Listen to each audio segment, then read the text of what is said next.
سر ابھی ہم سٹارٹ کریں گے کہ چائنیز ریولوشن سے ہسٹوریکلی اور کرنٹ جو جس طرح سے چائنا جیسے کہ ابھی ریلیشنز ایران اور سعودی عربیہ کے انہوں نے اس میں وہ تھے انٹرمیڈیری تھے.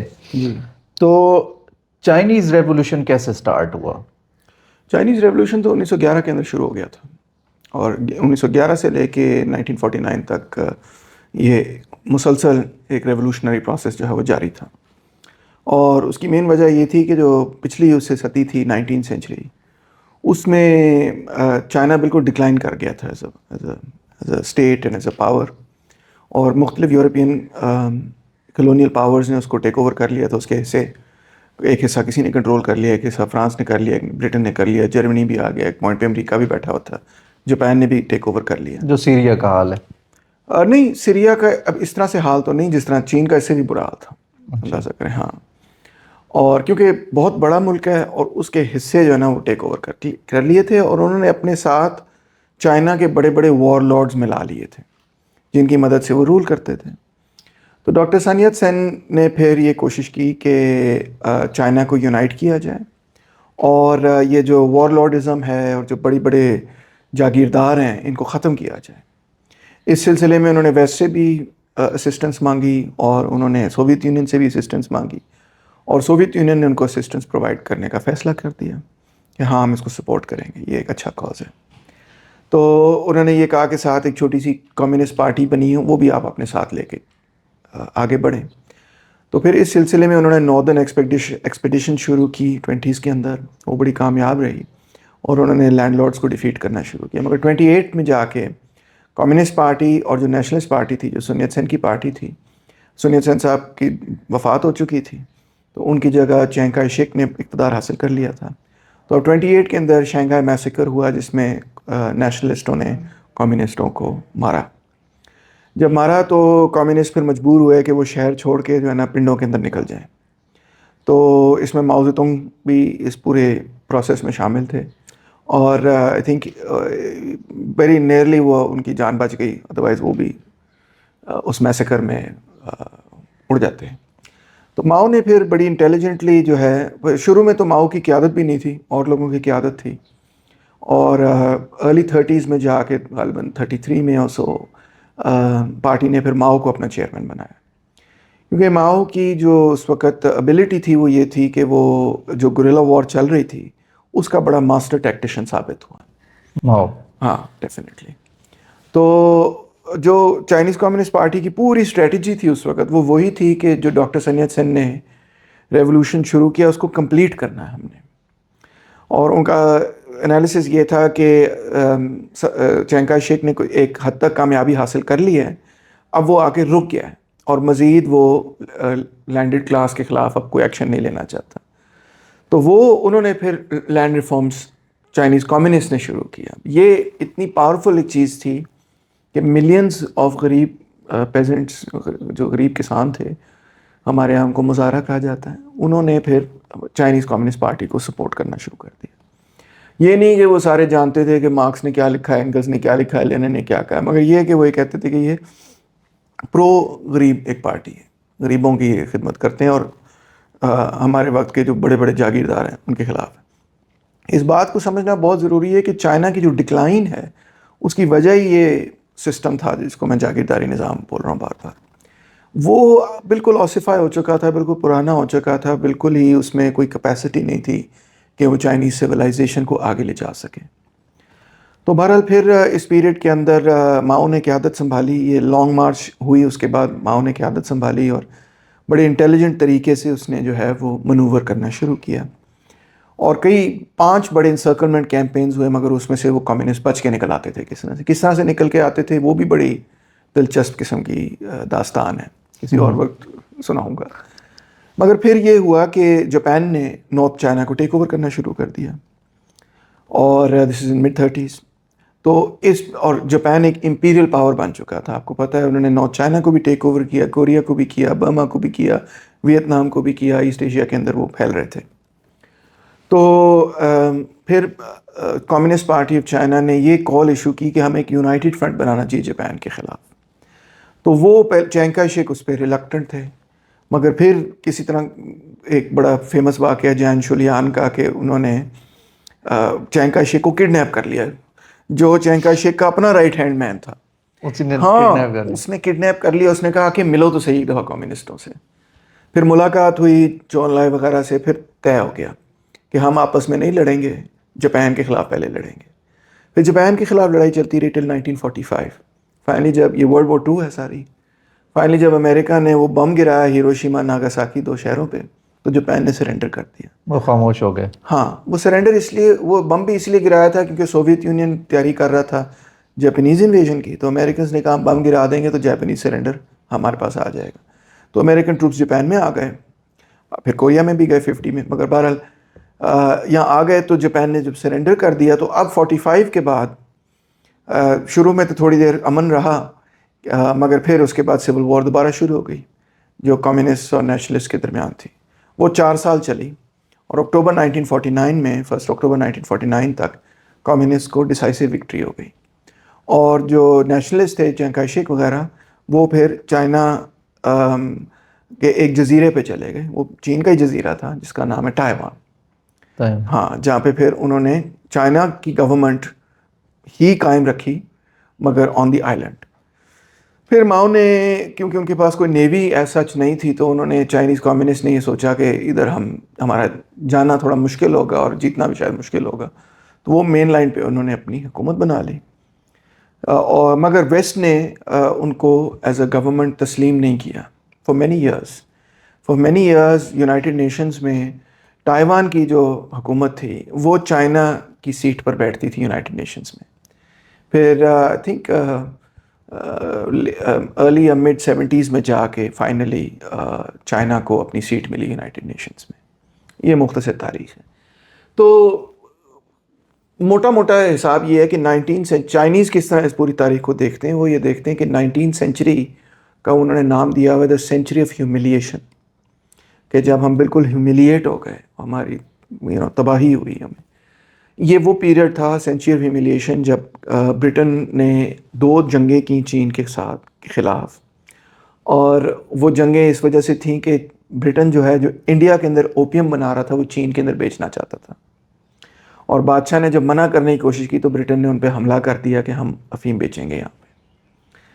تو اس طرح مطلب ہے کہ بہت بڑی پاپولیشن چائنا کی جو ہے نا، وہ گاٹ ایڈکٹڈ ٹو اوپیم. ہاں اوپیم وارز، جو ان کو اوپیم وارز کہتے ہیں. تو یہ ان کے لیے بہت ہی، چائنیز کے لیے ایک ہیوملیٹنگ ایکسپیرینس تھا کہ کوئی باہر سے قوت آئے اور آپ کے ملک کے اندر ڈرگز بیچ رہی ہو اور آپ اس کو روک بھی نہ سکیں. بہت ہیوملیٹنگ تھا. تو 49 کے اندر پھر انہوں نے فائنلی پورا جو اگریرین سٹرکچر ہے اس کو چینج کیا اور ایک نئی پارٹی. وہی لینڈ ریفارمز کی ہم بات کریں گے کہ انہوں نے وہ لینڈ ریفارمز کیسے وہ لے کے آئے. بس وہ 20th سینچری کے سب سے بڑے لینڈ ریفارمز تھے. اور 49 میں جب وہ، ویسے تو جن ایریاز کے اندر کمیونسٹ پہلی اسٹرانگ تھے وہاں کافی جگہوں پہ پہلی لینڈ ریفارمز ہو چکے تھے، مگر 49 سے لے کے 53 تک انہوں نے پھر پورے چائنا کے اندر لینڈ ریفارمز کیے. اور وہ ویری سکسیزفل تھے. اور وہ ایکچولی کافی ماڈریٹ تھے، اتنے سخت نہیں تھے جتنے شاید لوگ امیجن کریں، اور بہت پاپولر تھے کیونکہ وہ نظام اتنا پرانا ہو چکا تھا کہ اب زیادہ تر پاپولیشن اس کے ٹوٹلی خلاف تھی. تو بائی دا ٹائم 49 میں ان کی حکومت بن گئی تھی تو وہ پھر بڑی جلدی سے لینڈ ریفارمز ہو گئے اور انہوں نے ختم کر لیا تھی. اس سے چائنا کی، میں سمجھتا ہوں، ماڈرن چائنا کی تاریخ شروع ہوتی ہے. سر اس میں لیکن یہ پاکستان کے لیے کیا سبق ہو سکتا ہے کہ جو وہ لینڈ ریفارمز تھے؟ نہ صرف پاکستان بلکہ انڈیا، بنگلہ دیش، پورے بر صغیر کے لیے سبق ہے نا، کہ پورا بر صغیر اور چین دیکھیں دونوں تقریباً ایک ہی سائز کے ہیں، اور ان کے بھی 1 بلین سے زیادہ لوگ ہیں، ہمارے بھی 1 بلین سے زیادہ لوگ ہیں. اور وہاں پہ ایک بہت بڑا لینڈ ریفارم ہوا. جو مین ڈفرینس ہے آپ کہہ سکتے ہیں بر صغیر کی پالیٹکس میں اور چائنا کی پالیٹکس میں، وہ یہی ہے کہ انہوں نے پورا جو پرانا لینڈڈ اسٹرکچر تھا اس کو ٹوٹلی ختم کر دیا. اور یہاں پہ جو وہ پرانا لینڈڈ اسٹرکچر تھا وہ یا تو ٹوٹلی قائم رہا یا پھر اس میں چھوٹی موٹی کو تبدیلی، ادھر ادھر ہلکی پھلکی تبدیلی کی، جس طرح نہرو نے کی کچھ حد تک. تو مگر وہ اس سینس میں چائنا کی لیول کا لینڈ ریفارم نہیں تھا. یہاں پہ نہیں ہوا. نہیں، کافی، وہ تو بالکل ہی بہت ہی کم تھا اس کے مقابلے میں. تو یہاں پہ لینڈڈ پاور اس سینس میں نہیں ٹوٹی. تو اور یہی بیسک فرق رہا between Chinese modern development and subcontinental post-colonial development. اور اس میں پھر ہمیں یہی نظر آیا کہ جس قسم کی حکومتیں بنی, جو اکنامک پالیسیز یہاں پہ بنائی گئیں, وہ اس لیول پہ پرفارم نہیں کر پاتی جس لیول پہ آپ دیکھیں پچھلے 70 سالوں کے اندر چائنا نے جو ترقی کر کے دکھائی ہے. تو ساؤتھ ایشیا یہاں پہ تو وہ کالونیل سسٹم ابھی تک ہے نا. ہاں, نیو کالونیل سسٹم قائم ہے. نیو کالونیل, تو جس کی وجہ سے وہ ہم مطلب وہی جو لیٹس سے کہ پہلے کالونی کے لیے کے پاس جاتا تھا, ابھی کچھ لوگ ہیں, چند لوگوں کے ہاتھوں میں یہ ساری چیزیں جاتی ہیں. بالکل ایسے ہی, بالکل ایسے ہی, کیونکہ انہوں نے تو پورا اپنا کلاس سٹرکچر چینج کیا نا. ہمارے جو ملک آزاد ہوئے تو ہم جو برٹش نے جو کلاس سٹرکچر بنایا تھا وہی ہمارا کلاس سٹرکچر بن گیا.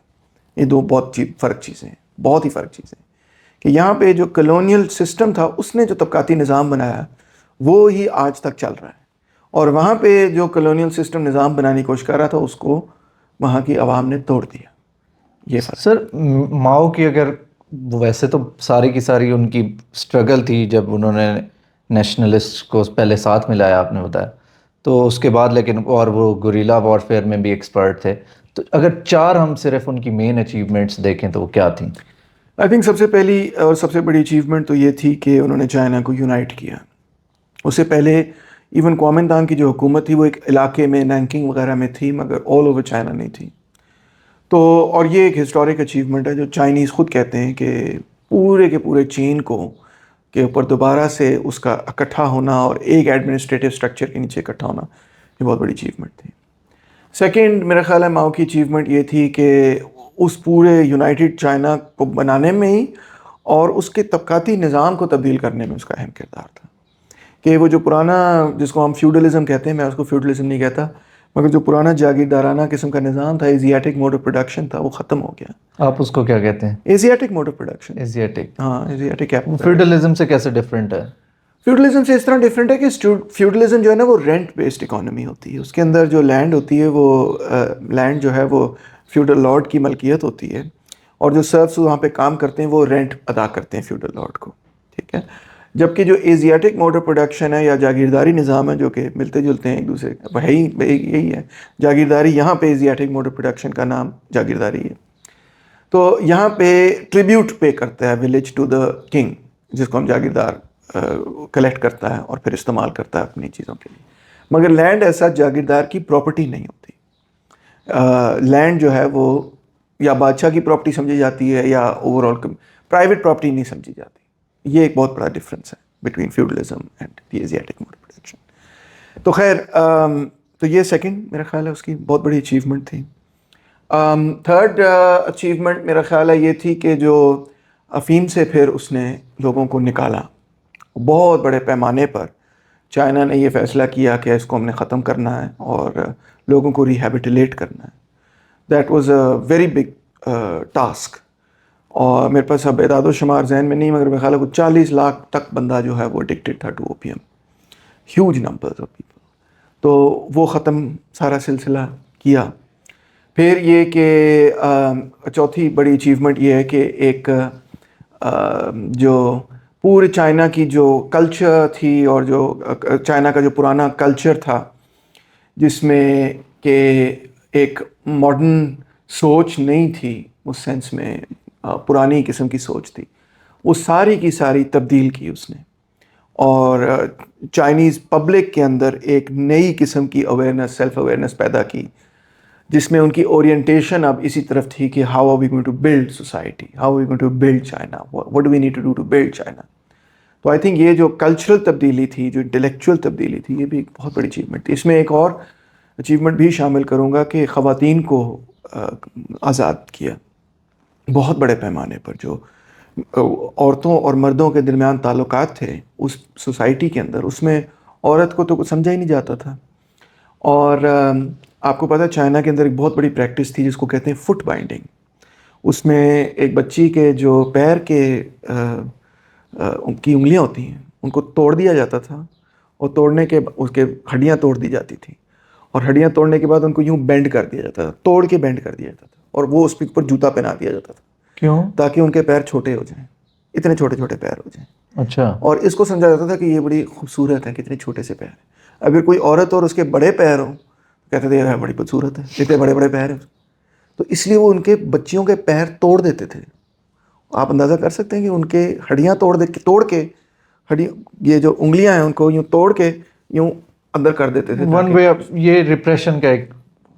اب جب وہ ٹوٹے پیر تھے جن بچیوں کے, وہ عورتیں بن جاتی تھیں, تو آپ اندازہ کر سکتے ہیں کہ وہ ٹھیک طرح سے چل نہیں سکتے تھے. مطلب دوڑنا, کھیلنا, فٹ بال کرنا, یہ نہیں پاسبل تھا ان کے لیے. وہ سجاوٹ کی چیز تھی صرف ایک, جس کی ہڈیاں ٹوٹی ہوئی تھیں. اس سارے کلچر سے ماؤ نے نکالا چائنیز قوم کو, کہا کہ یہ ابسرڈ لیول کی پریکٹس ہے, ختم ہوا. تو وہ ایک بہت بڑی تبدیلی تھی. رول جو ریلیجن کا رول تھا, ریلیجن کو پولیٹکس اور اوور آل سوسائٹی میں کس طرح سے رکھا گیا یا اس کو نکال لیا گیا سائڈ؟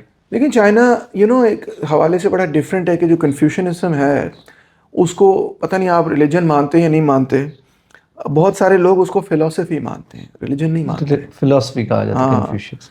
ایگزیکٹلی, فلاسفر کہا بھی جاتا ہے, آپ جانتے بھی ہیں.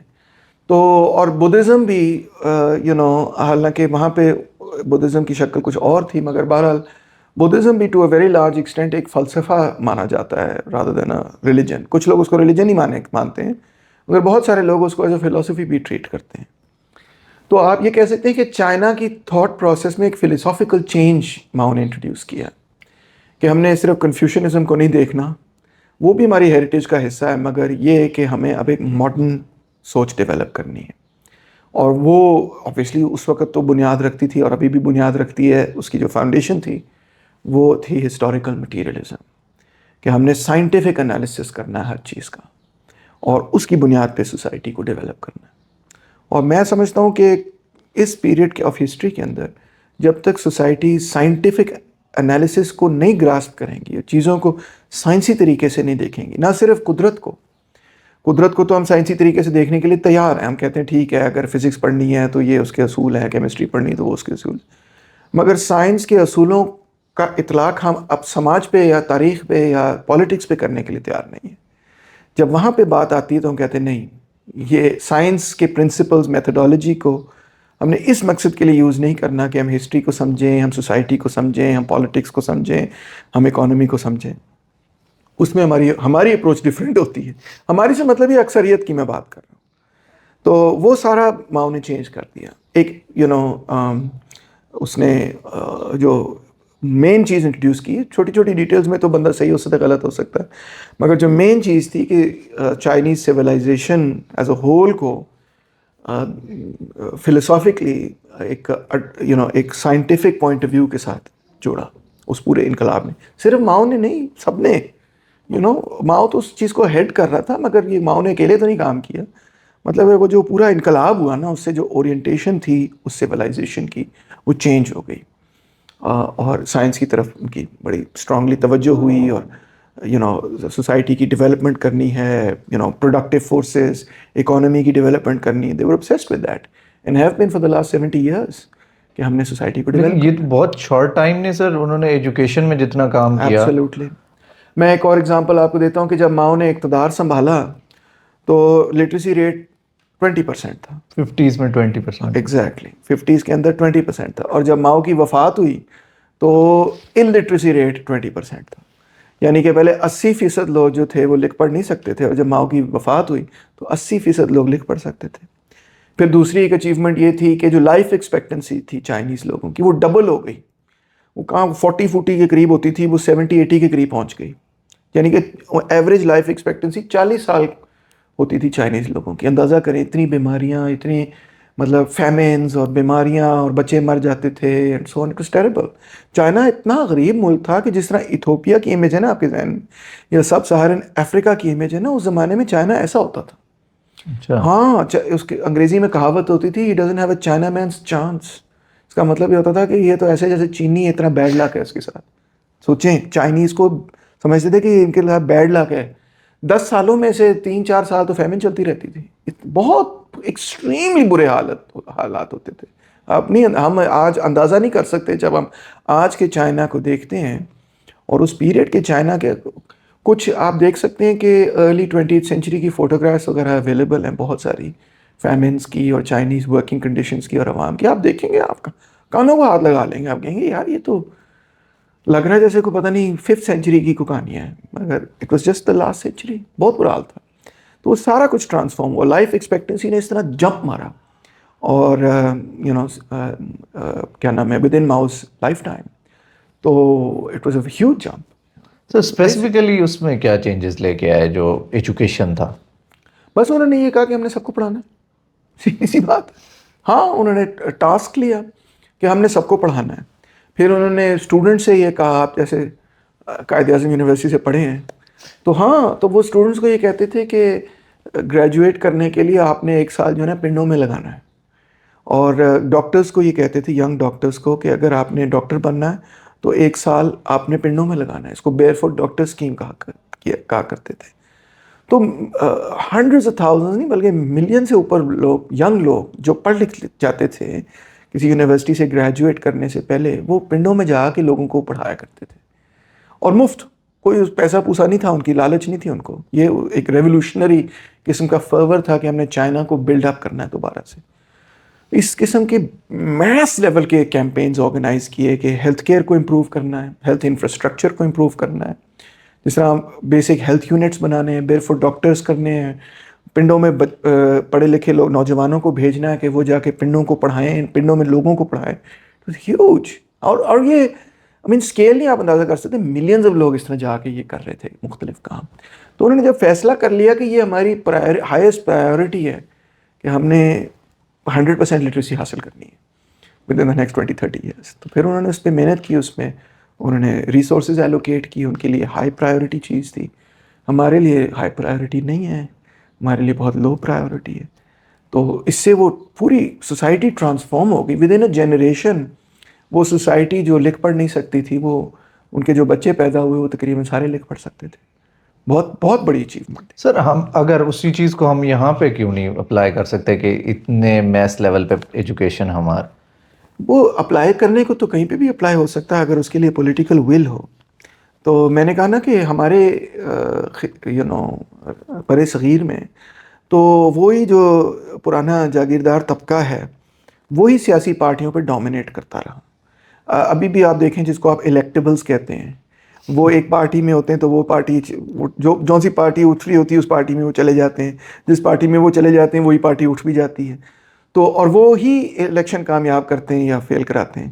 جب ملٹری کی گورنمنٹ آتی ہے وہ سارے ملٹری کے ساتھ بھی ہو جاتے ہیں. تو وہ کون ہیں لوگ؟ وہ سارے لینڈڈ طبقہ ہے پاکستان کا، لینڈڈ کلاس ہے. جو ٹاپ 500 فیملیز ہیں آپ کی پاکستان کی، وہ لینڈڈ فیملیز میں ان کا شمار کیا جاتا ہے. تو وہ چینج لانے ہی نہیں دیتے. نہیں، وہ that's not high priority for them. وہ پرائیورٹی نہیں ہے. اور میرا خیال ہے پرائیورٹی تبھی بنے گی جب ان کے نیچے جو لوگ کام کرتے ہیں وہ سیاسی قوت بنیں گے، جن کو مزارے کہتے ہیں. جب وہ کوئی سیاسی قوت بنیں گے تو پھر وہ کہیں گے نا ہمارے بچوں کو پڑھاؤ. تو وہ بھی سیاسی قوت نہیں ہے. وہ اتنے کمزور ہیں کہ وہ کچھ حاصل ہی نہیں، ریاست سے کچھ بھی نہیں لے سکتے.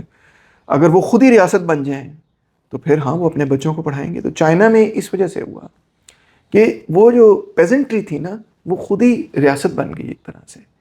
اس وجہ سے وہ اتنی بڑی چینج ہوئی.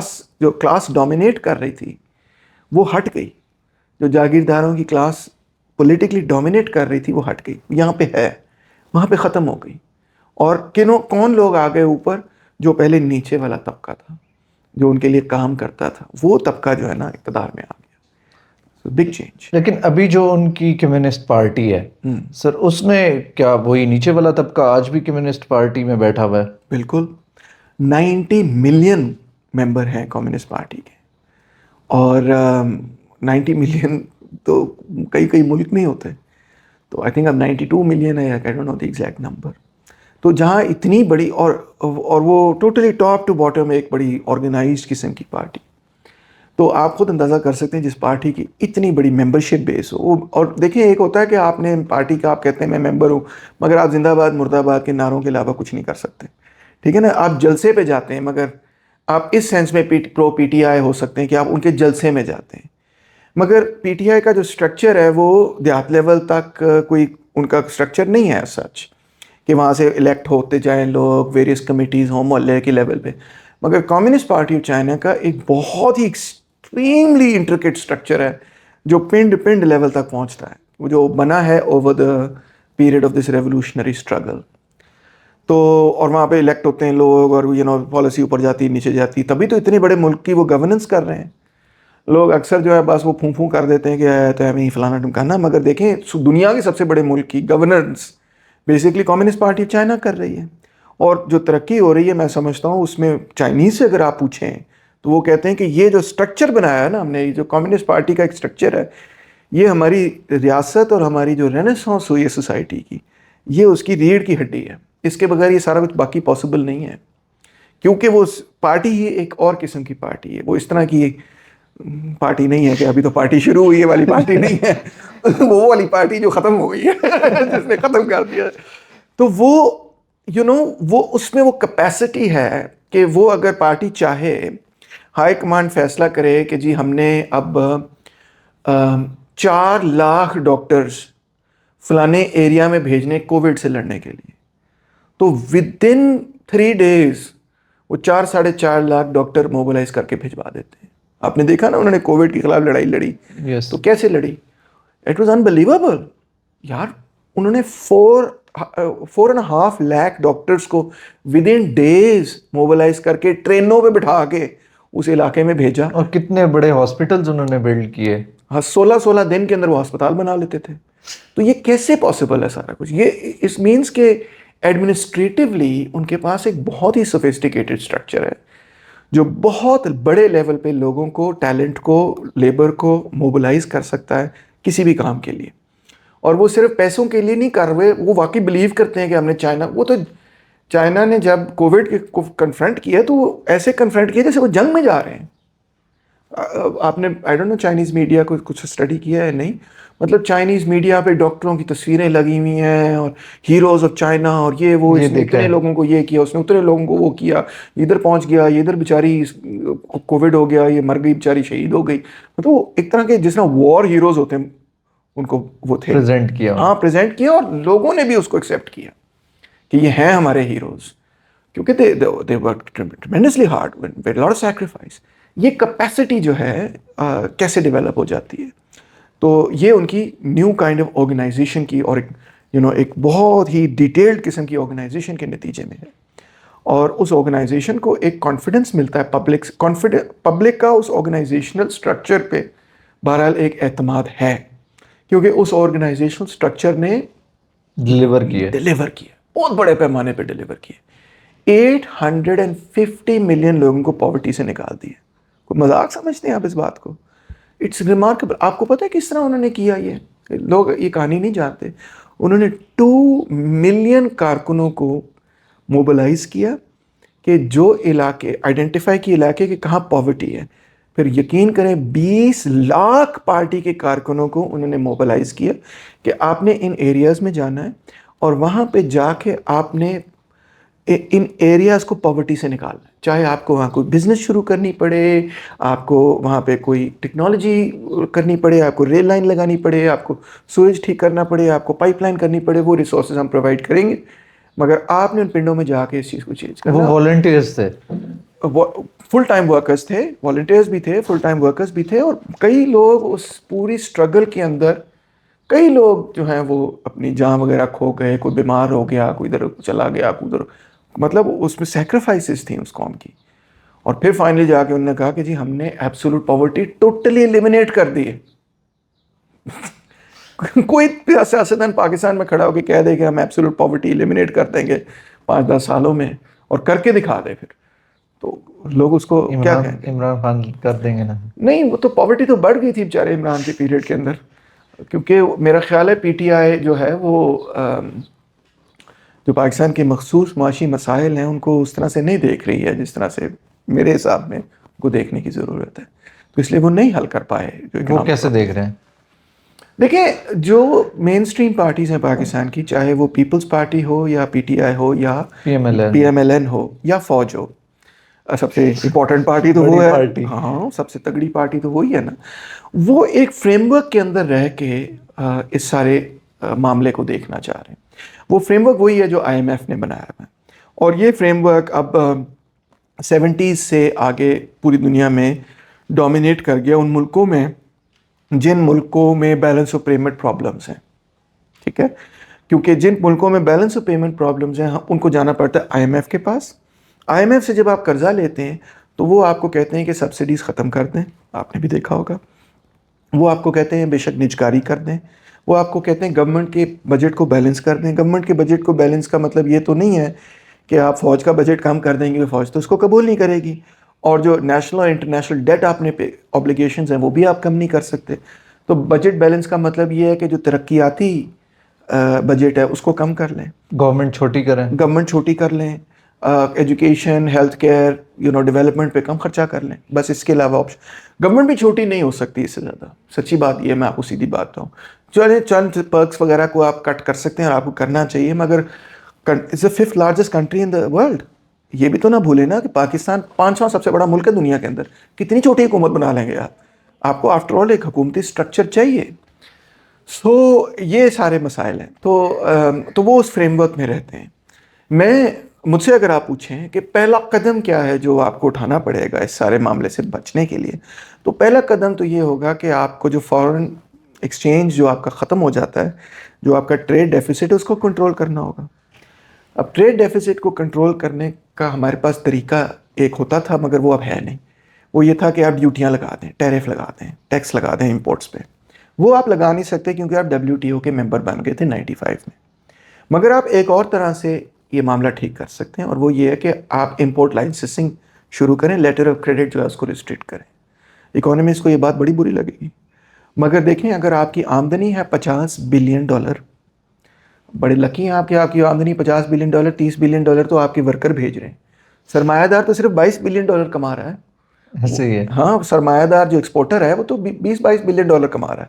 باقی سارے تو مزدور بھیج رہے ہیں جو باہر گئے ہیں بیچارے, وہ اپنی فیملیز کو بھیجتے ہیں, وہ $30 بلین بھیجتے ہیں. تو کتنا ہو گیا آپ کا؟ $52 بلین آپ کے پاس آ گئے, اور اخراجات آپ کے 70 بلین سے زیادہ ہیں. ٹھیک ہے, تو شارٹ فال آپ کہہ لیں کہ $20 بلین کا شارٹ فال آ گیا بیچ میں, یعنی کہ آپ زیادہ خرچے کر رہے ہیں. چلیں اس میں آپ کو کچھ پیسے مل جاتے ہیں ادھر ادھر سے, تو 10 تک لے آئے آپ. ہم اور لوگ بھی بھیج دیں گے باہر, اور لوگ بھیج دیں. مگر سب سے امپورٹنٹ بات یہ ہے کہ آپ کو اپنے امپورٹس کم کرنے ہوں گے. تو امپورٹس کم کرنے کا طریقہ یہی ہے کہ لگژریز وغیرہ کو بالکل آپ ختم کریں. لیٹر آف کریڈٹ اور امپورٹ لائسنسنگ کے ذریعے آپ اس چیز کو پیچھے کی طرف کھینچیں کہ اگر آپ کی آمدنی ہے سرکار $52 بلین, تو آپ نے $52 بلین خرچ کرنا ہے. آپ شادی شدہ ہیں فیصل؟ نہیں اچھا, جب آپ کی شادی ہو جائے گی, آپ نوکری کوئی ملازمت کر رہے ہیں, کہیں کام کر رہے ہیں؟ کام بس یہی ہے جو ابھی یہی کام کر رہے ہیں. یہی کام. اچھا, آپ کی ایک انکم سٹریم ہوگی اس میں, ٹھیک ہے, کچھ پیسے آتے ہوں گے. میں نہیں پوچھتا آپ سے کتنے پیسے آتے ہیں آپ کے, بس موٹا موٹا اندازہ لگا لیتے ہیں, لیٹ سے کہ آپ کو $1,00,000 مہینے کا ملتا ہے. آئی ایم شیور اس سے بہت زیادہ ملتا ہوگا, مگر چلیں فرض کر لیتے ہیں $1,00,000. اگر آپ کو $1,00,000 مہینے کا مل رہا ہے تو آپ کو $2,00,000 خرچہ تو نہیں کرنا چاہیے, 1.5 خرچہ, آپ کو $1,00,000 خرچہ کرنا چاہیے. تو پاکستان کی حکومت کو سب سے پہلا قدم یہ اپنانا پڑے گا کہ وہ امپورٹ لائسنسنگ کے ذریعے, میرے اوپینین میں, اور لیٹر آف کریڈٹس کے ذریعے امپورٹس کو کنٹرول کریں, کھینچیں پیچھے, تاکہ آپ کا بیلنس آف پیمنٹ ڈیفیسٹ نہ ہو. جب آپ کا بیلنس آف پیمنٹ ڈیفیسٹ نہیں ہوگا تو پھر آپ کو قرضہ بھی نہیں لینا پڑے گا. جب آپ کو قرضہ نہیں لینا پڑے گا پھر آپ کے پاس سانس لینے بریدنگ کا, اسپیس ہے. بالکل, پھر آپ کو سانس لینے کا موقع ملے گا, اور پھر آپ کوئی لانگ ٹرم اسٹریٹجی بنا سکیں گے. ابھی آپ لانگ ٹرم اسٹریٹجی, چاہے آپ PTI ہوں یا آپ PMLN ہوں یا فوج ہو, آپ بنا ہی نہیں سکتے. جیسے ہی آپ حکومت میں آتے ہیں پتہ کیا چلتا ہے کہ اوئے ہوئے ہوئے فورن ایکسچینج ختم ہو گیا, فورن ایکسچینج ختم ہو گیا, قرضہ لو قرضہ لو قرضہ لو. ایفرٹ سٹارٹ ہی یہیں سے ہوتی ہے. سٹارٹ ہی یہاں سے, جب PTI کی حکومت آئی ہے. بڑے میں نہیں کہتا کہ عمران خان جو ہے نا دل کا برا ہے یا کرپٹ ہے, میں نہیں کہتا. میں کہتا ہوں, میں بینیفٹ آف دا ڈاؤٹ دیتا ہوں. میں کہتا ہوں عمران خان جینوئنلی شاید چاہتا ہے کہ وہ جو اس نے تصویریں دکھائیں کہ یہ بچے سٹنٹڈ ہیں, کھانا نہیں کھا رہے, وہ شاید کرنا چاہتا ہو مدد ان لوگوں کی. آفٹر آل اس نے ہسپتال بھی بنایا ہے, ٹھیک ہے. دل سے آپ ایک چیز چاہیں بھی, مگر اگر آپ کو پتہ نہیں کہ اس کو اچیو کیسے کرنا ہے, تو دل جو مرضی کہتا رہے آپ نہیں کر سکتے اس کو اچیو. میں دل سے میں چاہوں کہ میں بہت اچھا آرٹسٹ بن جاؤں, مگر میں نہیں بنوں گا نا, کیونکہ جب تک مجھے پتہ نہیں کہ کیسے کرنا ہے وہ کام. تو جب عمران خان آئے اقتدار میں تو سامنے ہی ساتھ ہی بیلنس آف پیمنٹ ڈیفیسٹ شروع ہو گیا, اور بیلنس آف اور فارن ایکسچینج کرائسس شروع ہو گیا, اور خان صاحب نے پیسے لینے شروع کر دیے کہ قرضے لیں. فوج نے بھی پہلے 9 مہینے انہوں نے کہا کہ میں IMF سے نہیں لوں گا, فوج نے بھی پھر ان کو پریشر ڈالا کہ بھائی IMF سے نہیں لوگے تو ملٹری ہارڈ ویئر کہاں سے آئے گا, تیل کہاں سے آئے گا, باقی چیزیں کہاں سے آئیں گی. اس نے کہا ٹھیک ہے. He went to the IMF. پہلا انہوں نے IMF سے لون لیا, پھر اور لوگوں سے لون لیا, لون لیتے گئے, لون لیتے گئے, لون لیتے گئے. لون دینے کی جب باری آئی تو پیسے کوئی نہیں تھے. تو یہ ایشو ہے. اور اب یہ نئی حکومت آئی ہے تو وہ بھی پھنسے پڑے ہیں. تو ہم ہر دفعہ ہی پھنسے پڑے رہیں گے جب تک ہم ایک بیسک چیز نہیں چینج کرتے, اور وہ چیز یہ ہے کہ آپ جو ہے وہ انٹرنیشنل ٹریڈ کو فری مارکیٹ انٹرنیشنل ٹریڈ نہیں رکھ سکتے. آپ یہ کریں گے تو آپ خسارے میں جائیں گے. جب آپ خسارے میں جائیں گے آپ کو قرضہ اٹھانا پڑے گا. تو پہلی چیز یہ کریں آپ کہ آپ امپورٹس کو ریسٹرکٹ کریں. ٹیرف کے ذریعے اگر آپ نہیں کر سکتے ریسٹرکٹ کیونکہ WTO میں مسئلہ بن جائے گا, تو آپ امپورٹ لائسنسنگ کے ذریعے ریسٹرکٹ کریں, آپ لیٹر آف کریڈٹ کے ذریعے ریسٹرکٹ کریں. جیسے کہ آپ نے کیا جب ایمرجنسی آ گئی تو آپ نے لیٹر آف کریڈٹ کھینچ لیے نا. جب کھینچ لیے امپورٹ نہیں ہوئے, آپ کو کرنا پڑا کیونکہ آپ کو پیسے ہی کوئی نہیں تھے, مگر بہرحال اس سے کچھ آپ کی فائنینشیل سچویشن بہتر ہوئی. تو اس کو پلان کریں کہ اوور دا نیکسٹ 5 ایئرس آپ کی حکومت اگر ہے, ویسے تو 5 سال حکومت ابھی پیڑھیاں کی نہیں چلے گی, اگلے الیکشن میں بری طرح ہار جائیں گے. چلو خان صاحب اگر آ گئے انہیں کو میں ایڈوائز کر سکتا ہوں کہ آپ پلان کریں کہ 5 ایئرز ہیں آپ کے پاس, فرض کریں, اور آپ کے پاس $52 بلین آتا ہے آمدنی میں. آپ نے کسی بھی صورت 52 سے 53 بلین ڈالرز نہیں خرچ کرنا. That's it. آپ نے وہاں ریڈ لائن کھینچ لینی ہے, کیونکہ اگر آپ کو پھر بیلنس آف پیمنٹ ڈیفیسٹ ہو گیا, بیلنس آف ٹریڈ ڈیفیسٹ ہو گیا, تو پھر آپ قرضے لیں گے. جب آپ قرضے لیں گے تو قرضہ دینے والا آپ پہ شرط لگائے گا, اور شرط یہی ہوگی جس کے نتیجے میں 45% سینسٹیو پرائس انڈیکس میں انفلیشن ہوگی. تو اکانومی کا ستیہ ناش ہو جائے گا. تو سر چلیں, یہ پاکستان سے ہم نے اس کو ریلیٹ کر لیا. جی اب ہم دوبارہ let's go back to China again. اور شور چائنا کی ایگزامپل میں آپ کو دیتا ہوں کہ چائنا جو انٹرنیشنل ٹریڈ ہے, یا سوویت یونین کا جو انٹرنیشنل ٹریڈ تھا, وہ ٹوٹلی اسٹیٹ کنٹرول کرتی ہے. اسٹیٹ کی اجازت کے بغیر آپ ایک سوئی بھی نہیں ملک میں لے کے آ سکتے. اور ابھی آپ نے شاید اسٹڈی نہیں کیا, چائنا اور USA کی ٹیرف وار جو چل رہی تھی, وہ ایک ٹیرف لگاتا تھا, وہ دوسرا لگاتا تھا, وہ تیسرا لگاتا تھا, وہ چوتھا لگاتا تھا, وہ پانچواں لگاتا تھا, ایک دوسرے کے ساتھ ٹیرف وار کی. تو چائنیز اسٹیٹ جو ہے وہ تو 2000 میں جا کے WTO کے ممبر بنے نا, تو ان ہائیلی پروٹیکٹڈ ہے actually. People don't realise this. Chinese state نے اپنے آپ کو بہت پروٹیکٹ کر کے رکھا ہوا ہے فارن کمپٹیشن سے. بڑے طریقے سے وہ باہر کی چیز اندر لے کر آتے ہیں.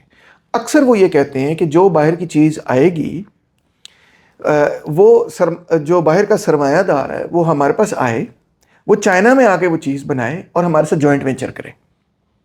یہ ان کی شرط ہوتی ہے. یہ بڑی انٹیلیجنٹ اسٹریٹجی ہے, کیونکہ پھر اس سے وہ ٹیکنالوجی سیکھ لیتے ہیں اور 5 سال بعد وہ وہی چیز آدھی قیمت پہ بنانا شروع کر دیتے ہیں. ایسے ہی کرتے ہیں نا, سب جانتے ہیں. اسمارٹ اسٹریٹجی ہے نا, اکنامکلی سکسیزفل ہے. اب ان کی دیکھیں ٹریڈ سرپلس کتنا, بلینز میں ٹریڈ سرپلس ہے نا, ہے کہ نہیں؟ ایگزیکٹلی ویسے ہی ہے. بلینز میں.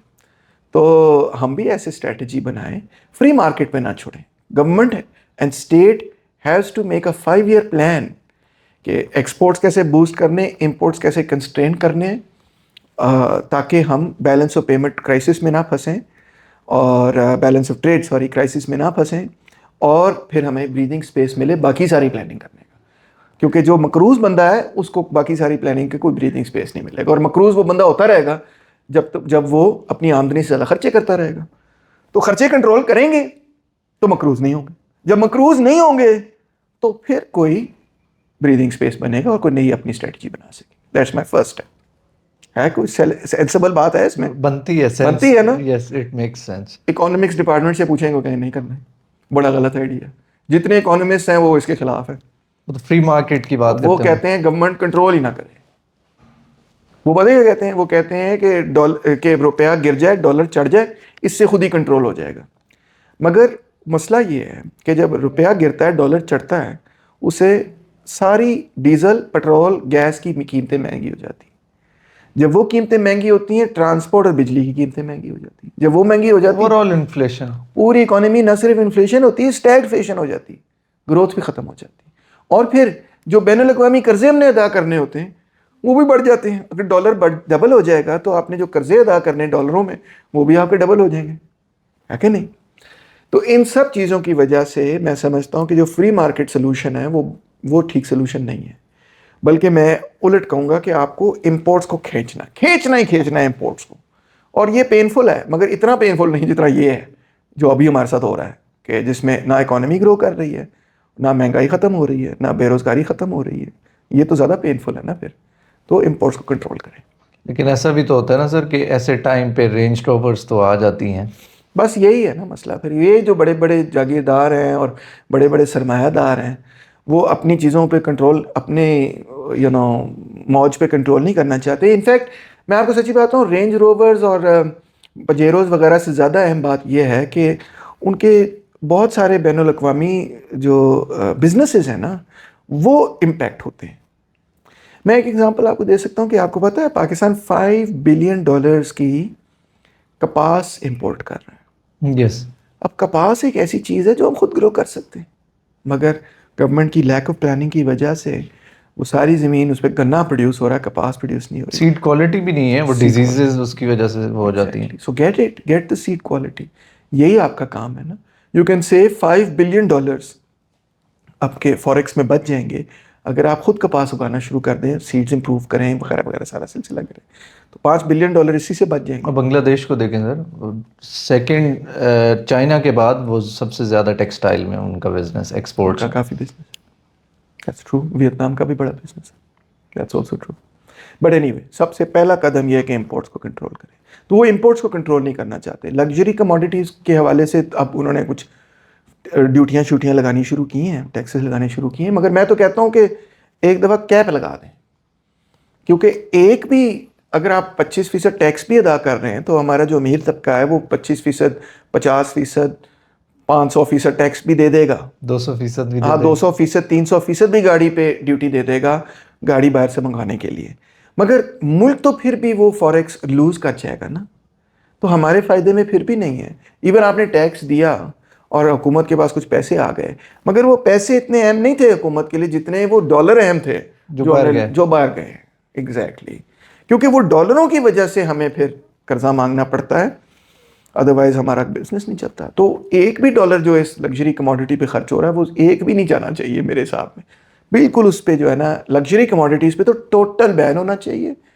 پھر سیکنڈ ٹیئر کموڈیٹی, سیکنڈ ایک کیٹیگری آپ بنائیں جس میں آپ ٹیکس لگائیں, ٹیرف لگائیں, ڈیوٹیاں لگائیں کہ اس کو ہم مہنگا کر دیں گے مگر اس کو ہم بند نہیں کریں گے. اور تیسری ایک چیز ایسی ہوگی جو ظاہری بات ہے آپ کو لینی پڑے گی, جو آپ کی اسینشل چیزیں ہیں جس میں پیٹرول بھی ہے اور گیس بھی ہے اور ڈیزل بھی ہے اور میٹلز بھی ہوں گے وغیرہ وغیرہ, اس طرح کی مختلف چیز, پلاسٹکس اور اس طرح کی مختلف چیزیں, ٹیکنالوجی, مشینری, یہ چیزیں تو آپ کو چاہیے, اس پہ آپ ٹیکس نہ لگائیں. یہ 3 کیٹیگریز بنائیں. ایک لگژری کموڈیٹیز کی کیٹیگری جس کو آپ نے بند کر دیں, بند کر دیں. دوسری کیٹیگری جس پہ آپ ویریس ٹیکسز لگائیں گے ان کو مہنگا کرنے کے لیے, اور تیسری کیٹیگری جس پہ آپ کچھ نہیں کریں گے. اس طرح کچھ پلاننگ کرنے کی ضرورت ہے. سر چائنا جو ہے, ہم دوبارہ پاکستان سے دوبارہ چائنا جا رہے ہیں. ضرور. اور یہ ہے کہ وہ ان کا اس چیز کو بڑا کرٹیسائز کیا جاتا ہے کہ جو انہوں نے میڈیا کو جس طرح سے کنٹرول کیا ہوا ہے, اور freedom of speech, freedom of movement کا وہاں پہ یہ ایشوز ہیں. تو اس کو وہ انہوں نے یہ ایسا کیوں سٹیپس لیے ہیں؟ وہ کہتے ہیں کہ ڈفرینٹ پیریڈز ہیں چائنا کے اندر. سو ایک کوئی آنسر نہیں ہے اس کا, مگر ایک چیز جو بڑی دلچسپ ہے چائنا کے حوالے سے وہ یہ ہے کہ دینگ شاؤپنگ کو سب جانتے ہیں کہ, اور سارے اس کو کریڈٹ بھی دیتے ہیں کہ اس نے اوپن اپ کیا, کچھ کیپٹلزم کو الاؤ کیا. تو انٹرسٹنگ بات دینگ شاؤپنگ کی یہ ہے کہ کب آپ نے نہیں شاید پڑھا ہو, پبلک نے بھی نہیں شاید پڑھا ہوگا کہ دینگ شاؤپنگ نے گورباچوف کے بارے میں کیا کہا. پڑھا آپ نے؟ نہیں پڑھا. It's so interesting. دینگ شاؤپنگ نے یہ کہا کہ گورباچوف نے اپنے ملک کو بیچ دیا, اس نے تباہ کر دیا اپنے ملک کو, اور یہ جو گلاسنوست کا پروسیس تھا اس سے سوویت یونین تباہ ہوا, اور ہم کبھی بھی چائنا کے اندر ایسا پروسیس نہیں ہونے دیں گے. سوویت یونین کے بریک اپ کی وجہ سے جو چائنیز اسٹیٹ نے جو لیسن سیکھا وہ بالکل اور لیسن ہے. انہوں نے لیسن یہ سیکھا کہ ہم اکنامکلی کیپٹلزم کو الاؤ کریں گے, مگر کلچرلی اور انٹلیکچولی ہم نے ان چیزوں کو روک کے رکھنا ہے. ویسٹ کا یہ خیال تھا کہ اگر ہمارا سرمایہ وہاں پہ جا رہا ہے تو ہمارے خیالات بھی جائیں گے, اور آہستہ آہستہ چائنا ایک لبرل ڈیموکریسی بن جائے گی, ایک لبرل کیپٹلسٹ ڈیموکریسی بن جائے گی. مگر چائنا کا یہ خیال تھا کہ ہمیں ویسٹ سے ٹیکنالوجی چاہیے, ہمیں ان کا سرمایہ بھی چاہیے, ہمیں ان کی نو ہاؤ بھی چاہیے, یہ سب چیزیں ہم لیں گے, مگر پولیٹیکل سسٹم ہم نے نہیں چینج کرنا. یہ لڑائی ہے اصل میں ویسٹ اور چائنا کے درمیان. ویسٹ جو ہے وہ یہ چاہتا ہے کہ آپ اپنا پولیٹیکل سسٹم چینج کریں, اور آپ جس طرح انڈیا کے اندر ایک پارلیمنٹری ڈیموکریسی ٹائپ سسٹم ہے, اس قسم کا سسٹم بنا. انڈیا تو بڑا فخر کرتا ہے نا, we are the largest democracy in the world. تو وہ بھی یہ چاہتے ہیں کہ اس قسم کی لبرل ڈیموکریسی بنائے, مودی ٹائپ نہیں, مگر میں اسٹرکچر کی بات کر رہا ہوں, الیکشنز یہ وہ فلاں, competitive elections, competitive political parties, یہ وہ سارا سلسلہ, اور کمیونسٹ پارٹی کو ہٹائیں اور یہ سب کچھ. چائنیز کہتے ہیں کہ اگر ہم نے یہ کیا, جو میں نے شروع میں آپ کو بتایا نا کہ جو کیپیسٹی ہے چائنیز اسٹیٹ میں, کہ یہ ہنڈریڈز آف تھاؤزنڈز آف لوگوں کو ایٹ این انسٹنٹ موبلائز کر کے کوئی پرابلم سالو کرنے کی کیپیسٹی جو ہے, یہ ہے ہی ان کی کمیونسٹ پارٹی کے ساتھ جڑی ہوئی. آپ کو اچھی لگے یا بری لگے, مگر یہ ایک فیکٹ آف لائف ہے کہ ان کی یہ جو ابیلٹی ہے نا کہ وہ ملینز آف لوگوں کو ایک چیز میں پھینک کے کام کر دیتے ہیں, یہ کیپیسٹی ان کے پاس نہ ہو اگر ان کے پاس اس قسم کا یہ پارٹی سٹرکچر نہ ہو. That is how the Chinese see it. تو وہ یہ کہتے ہیں کہ اگر کمیونسٹ پارٹی آف چائنا ٹوٹ گئی, جو ویسٹ چاہتا ہے, تو آپ سمجھیں کہ جو ہماری پوری سینچری آف ہیوملیشن سے جو ہم نکل کے ہماری پوری ایک رینیسانس ہو رہی ہے وہ ختم ہو جائے گی, اور ہمارا بھی وہی حال ہوگا جو سوویت یونین کا ہوا تھا. تو اس کا مطلب یہ ہے کہ وہ کہتے ہیں کہ economic reforms okay, political reforms absolutely not. Imran Khan بھی کہتا ہے ایبسلیوٹلی ناٹ. ٹیکنالوجی کا نالج لے کے آؤ, ٹیکنالوجی لے آؤ, انویسٹ بھی کر لو, یہ سب کچھ کر لو, مگر پارٹی نہیں ہماری, آپ پولیٹیکل سسٹم کو نہیں, آپ کلچر کو نہیں چھیڑنا. کلچر, پولیٹیکل سسٹم کو ایبسلیوٹلی آپ ہاتھ نہیں لگا سکتے, کیونکہ وہ اگر ٹوٹ گیا تو جو ہماری ساری اچیومنٹس ہیں پچھلے 70 سالوں کی, وہ سب مٹی میں مل جائیں گی. اس لیے وہ لینگویج کو بھی اپنی بڑا پروموٹ کرتے ہیں. ٹوٹلی. تو اور یہ لیسن ری انفورس ہوا after the break up of the Soviet union. اگر سوویت یونین توڑ پھوڑ کے بعد وہاں پہ کیپٹلزم آیا, وہاں پہ bourgeois democracy, capitalist democracy, parliamentary liberal democracy کا سسٹم آیا, اگر سوویت یونین اس کے بعد خوب ترقی کرتا, ڈیولپ کرتا, اور نظر آتا کہ اس میں سوشلزم نے تو پراسپیرٹی تباہ کر دی تھی, اور اب دیکھیں وہ کیپٹلسٹ ہوئے, اور کیا زبردست پراسپیرٹی ہے, پھر بھی انسپائریشن ہو سکتی تھی.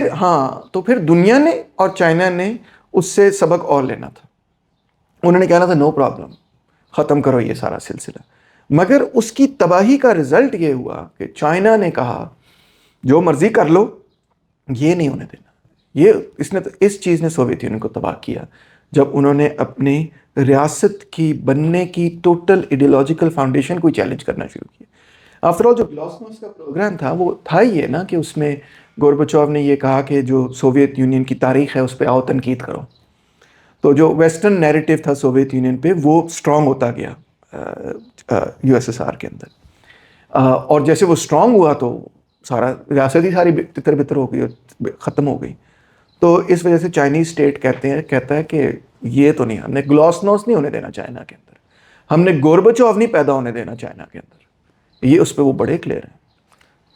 چائنا ابھی جو جس طرح سے ایکسپینشن کر رہا ہے, انفراسٹرکچر بلڈ کر رہا ہے, بیلٹ اینڈ روڈ اس کا انیشیٹو ہے, اور مڈل ایسٹ میں بڑا تیزی سے وہ اپنا انفلوئنس انکریز کر رہا ہے, تو کیا پرائمری ڈرائیورز ہیں اس چیز میں؟ پرائمری ڈرائیور ہے کہ 2012 کے اندر pivot to Asia policy president Obama نے جب لانچ کی. پیوٹ ٹو ایشیا پالیسی یہ تھی کہ جیسے جیسے چائنا کے ساتھ کچھ ٹینشنز بلڈ اپ ہونے شروع ہوئے آفٹر 2008. ٹینشنز اس لیے بھی بلڈ اپ ہونے شروع ہوئے کہ 2008 میں آپ کو پتہ ہے گلوبل فائنینشیل کرائسس ہوا, امریکہ سے شروع ہوا اور پوری دنیا کو اپنی لپیٹ میں اس نے لے لیا. چائنا کو بھی پر بھی امپیکٹ ہوا. جب چائنا پہ امپیکٹ ہوا تو چائنا نے اسٹیٹ کو دوبارہ سے ری انٹروڈیوس کرانا شروع کر دیا. یعنی پہلے پرائیویٹ سیکٹر ایک ہے اور ایک ریاست ہے نا, تو پرائیویٹ سیکٹر بڑھتا چلا جا رہا ہے اور ریاست پیچھے ہٹ رہی ہے. اب جب 2008 کا کرائسس ہوا تو اسٹیٹ بڑھنا شروع ہو گیا اور پرائیویٹ سیکٹر پیچھے ہونی شروع ہوئی. یہ ریورسل ہوا ہے چائنا میں. لوگوں نے اکثر اس کے بارے میں جانتے نہیں, مگر 2008 کے بعد جو 1978 سے لے کے 2008 تک پروسیس ہے جس میں کیپٹلزم بڑھ رہا ہے اور اسٹیٹ ریٹریٹ کر رہا ہے اکنامک فرنٹ پہ. پالیٹکس میں نہیں میں بات کر رہا, مگر اکنامک لیول پہ کیپٹلزم بڑھ رہا تھا. 2008 کے بعد اسٹیٹ نے واپس پش بیک کرنا شروع کر دیا. اور چکر یہ ہوا کہ جو بہت ساری کمپنیز تھیں جو گلوبل فائنینشیل سسٹم کے ساتھ جڑی ہوئی تھیں وہ ہو گئیں بینکرپٹ. جب وہ ہو گئیں بینکرپٹ تو ان کمپنیز نے جو قرضے لیے ہوئے تھے وہ لیے ہوئے تھے چائنا کے بینک سے, کیونکہ چائنا کے اندر کمرشل بینکنگ نہیں ہے. چائنا کے اندر جو 4 بڑے بینکس ہیں وہ اسٹیٹ کے بینکس ہیں, اسٹیٹ رن بینکس ہیں. انہوں نے قرضے لیے ہوئے تھے ریاست سے, تو ریاست نے کہا اچھا آپ قرضہ واپس نہیں دے سکتے, ہم آپ کے شیئر لے لیتے ہیں. تو ریاست نے بائی بیک کرنا شروع کر دیا, کمپنیز کو خریدنا شروع کر دیا, کمپنیز کو ٹیک اوور ایک طرح سے کرنا شروع کر دیا. نیشنلائز اس سینس میں نہیں کیا, مگر کمپنیز مقروض ہو گئی. انہوں نے کہا ٹھیک ہے آ جاؤ پھر, تسی ساڈے ہو گئے ہو, ٹھیک ہے نا. اس سے ایک اوباما وغیرہ کا یہ خیال بنا کہ یہ تو کچھ عجیب اس طرف الٹ طرف جا رہا ہے چین, جس طرح ہم چاہتے ہیں کہ یہ جائے اس طرف نہیں جا رہا. تو اپنے آپ کو سیکیورٹائز کرنے کے لیے اور بھی وجوہات تھیں, مگر ایک یہ وجہ تھی, انہوں نے وہ پیوٹ ٹو ایشیا پالیسی کی جس میں اس نے جاپان اور کوریا, تائیوان, یہ وہ فلپینز وغیرہ کو جوڑ کے ایک طرح سے الائنس بنایا اور وہاں پہ اپنی نیول فلیٹ بھی اسٹرانگ کی. اس پالیسی کو دیکھ کے 2013 میں ایک سال بعد, ٹھیک ایک سال بعد, ایک سال چینیوں نے اس پالیسی کو دیکھا اور ایک سال بعد انہوں نے اپنی پالیسی لانچ کر دی. اب ان کی پالیسی یہ تھی کہ اگر امریکہ جو ہے ہمیں سمندر سے کاٹتا ہے, کیونکہ پیسیفک میں امریکہ بہت اسٹرانگ ہے, چائنا جو ہے نا امریکہ کا مقابلہ نیوی میں نہیں کر سکتا. اگر ان دونوں ملکوں کے درمیان لینڈ وار ہو تو اور معاملہ ہے, مگر اگر ان دونوں ملکوں کے درمیان نیول وار ہو تو چائنا بڑی بری مار کھائے گا, کیونکہ یو ایس نیوی بہت اسٹرانگ نیوی ہے, کیونکہ ایئر کرافٹ کیریئرس ٹیکنالوجی یہ وہ ان کے پاس بڑی ایڈوانس ٹیکنالوجی, ٹھیک ہے. تو چائنا نے یہ سوچا کہ اگر یہاں سے ہم کٹ گئے سمندر سے تو ہم تو پھر آئسولیٹ ہو جائیں گے, یعنی کہ امریکہ کے پاس یہ پاور ہے, اگر ان کا دل چاہے تو وہ ان ملکوں کے ساتھ مل کے ہمیں آئسولیٹ کر سکتا ہے. تو انہوں نے کہا پھر اس کا مطلب یہ کہ ہمیں ایشیا, افریقہ اور یورپ کے لیے کوئی لینڈ سے راستہ نکالنا چاہیے as an alternative to the sea route. اور پھر انہوں نے یہ کہا کہ جو پرانا سلک روڈ تھا جس کے ذریعے چین پہلے بھی تجارت کیا کرتا تھا, یورپ کے ساتھ بھی کیا کرتا تھا, مڈل ایسٹ کے ساتھ کیا کرتا تھا, انڈیا کے ساتھ بھی کیا کرتا تھا کم, مگر انڈیا میں بھی آتے تھے چائنیز ٹریڈرز, اس کو ریوائیو کیا جائے. تو پھر انہوں نے وہ پرانی سلک روڈ کو بیلٹ اینڈ روڈ انیشیٹو کا نام دے کے تو اس کو ریوائیو کر رہے ہیں, پورا انفراسٹرکچر لے ڈاؤن کر رہے ہیں, کیا انہوں نے روڈز کا بھی, ریلویز کا بھی, ایوری تھنگ, یس, تاکہ کسی وقت بھی اگر سی کے حوالے سے ان کو کوئی پرابلم ہو تو وہ کٹے گا نہیں ملک, وہ اس کی تجارت جو ہے یورپ کے ساتھ, ایشیا کے ساتھ, افریقہ کے ساتھ بائی روڈ جاری رہے گی. یہ ان کا اسٹریٹجک موٹیو ہے. اس کے لیے اب وہ کئی بڑے بڑے لاس اٹھانے کے لیے تیار ہیں. بی آر آئی جو ہے نا وہ یہ پروجیکٹ نہیں ہے کہ پیسے بناؤ, بی آر آئی کے بہت سارے پروجیکٹس جو ہیں وہ لاس میں جا رہے ہیں, اور چائنیز کو پرواہ نہیں, وہ لاس میں جا رہے ہیں, وہ کہہ رہے ہیں خیر ہے کچھ نہیں ہوتا, جانے دو. سی پیک میں بھی لاس ہو رہا ہے, سی پیک میں بھی کئی پروجیکٹس لاس میں جا رہے ہیں. افریقہ میں کئی بڑی جو انہوں نے ریلوے لائنز بچھائی ہیں وہ لاس میں گئی ہیں. کینیا میں ریلوے لائن بچھائی, ٹانزینیا میں بچھائی, لاس میں جا رہی ہے. ان کو پرواہ کوئی نہیں, نو پرابلم, لاس میں چلی جائے, کیونکہ ان کے لیے جو گول ہے وہ یہ نہیں ہے کہ اس میں سے لیٹس میک اے کوئک بک, اس میں سے جلدی سے پیسے بناؤ. ان کا گول جیسے میں نے کہا نا جیو اسٹریٹجک ہے, لانگ ٹرم گول ہے. وہ 50 سال آگے دیکھ رہے ہیں کہ بھائی ہم نے بیلٹ اینڈ روڈ انیشیٹو ابھی کے لیے نہیں چاہیے کہ ہم نے پیسے بنانے, پیسے ہمارے پاس بڑے ہیں. انہوں نے کیا لینا ہے افریقہ سے, ان کے پاس they are really growing very fast. تو they are not interested in extraction, they are interested in developing a network جس سے وہ یورپ, ایشیا اور افریقہ کے ساتھ ایسے کنیکٹ ہو جائے. That's their main strategic goal.